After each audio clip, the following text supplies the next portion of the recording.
bisha Ramadaan waa bishii aqbalka, sadaqada iyo xisiisiinta. ficil kasta oo wanaagsan oo aad samaysaa ajar iyo xasanaad dheeraad ah ayuu leeyahay.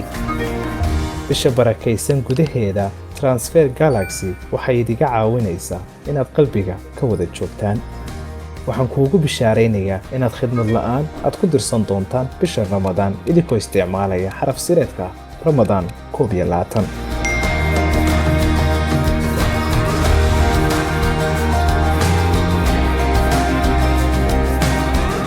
waan kuu soo diray muxuu soo gaadhay